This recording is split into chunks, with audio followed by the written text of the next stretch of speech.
Before you enter the interview room, take a deep breath. Put a smile on your face. Impressions are made in the first minutes. The energy in the room needs to come from you.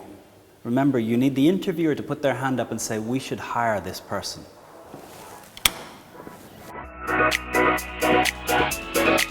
It's worthwhile switching roles mentally. If you were the interviewer, what would you be looking for? What would you want to see? What would you be worried about? Put yourself in the mind of an interviewer and think, what would you want to see from a candidate? What would reduce your risk of recommending you as a person to the next round of interviews? In the campus or the screening interview with human resources people or junior members of the organization, you don't need to win. You don't need to be the one. But you do need to make sure that you don't mess it up and that you do achieve a connection with the person at the other side of the table. In the decision interview, you are competing for the job.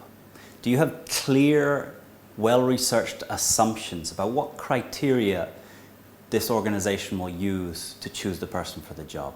Can you make the case from your CV, from your experience, that you meet those criteria? What context will the decision be taken in? Will it be an individual? Will it be a committee?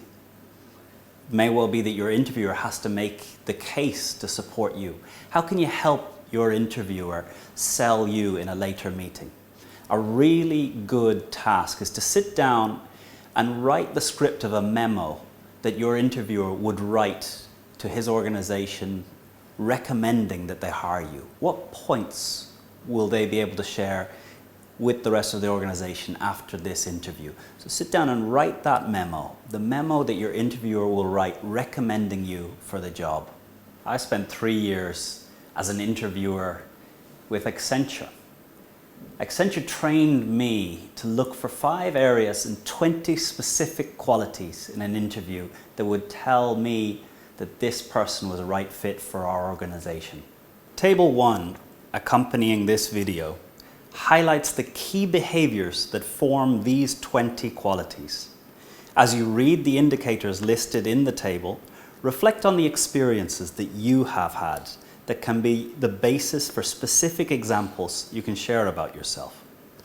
This table is specific to Accenture, but the general characteristics apply to most professional careers. Use common sense if your industry or your sector is very different, but do get into the interviewer's frame of reference. In the course of 45 minutes, I had to take a decision whether this person is right for the job. An interview is stressful for the interviewer. In my time in Accenture, HR kept score. If I'm going to recommend someone from a job, I need to know that all the other interviewers are also going to say yes. So I'm taking a decision not just that this interview went well, but that this person is going to perform just as well with each of the other people who are going to be taking a critical decision over whether we recommend that they get offered a job. Keep it short and to the point. Think of positive reasons for everything. Don't apologize for anything. GPA, grades at IESE, your GMAT score. It's more important to be a resourceful problem solver person and show how you overcome the challenges that you face. It's okay to say, "I don't know," but back it up with how you would approach the situation, the challenge, the question that's being asked. One of the big problems in interviews is actually you yourself. It's very hard to have thought deeply about what you want, to have clear what you really want to achieve in life. It's unlikely that school and the opportunities in life up to this point really have helped you understand who you really are. I want to talk for a moment about something that is a challenge: selling yourself. There are cultural differences, individual differences. Your background will shape how comfortable or how easy you find the art of selling yourself. There's a wide spectrum between being overly passive and not standing up for yourself and overly aggressive and pushing yourself too much. The right balance is somewhere in the middle, being assertive, staking your claim that you will bring value to this organization. One piece of advice I can give is stick to specifics. It is a very difficult thing to sell generic values. I'm loyal, I'm a hard worker. Pick specific things that you can tell from your CV and stick to specific stories about where you've had a positive difference in previous environments. This is how you sell yourself in an assertive, without overreaching into aggressive way. Keep cool. Remember, they're asking you questions and putting you under pressure to see how you react. Sometimes it's not that they're angry with you, they're just testing to see how you respond. If in doubt, just take a deep breath and talk through how you'd move forward with the problem.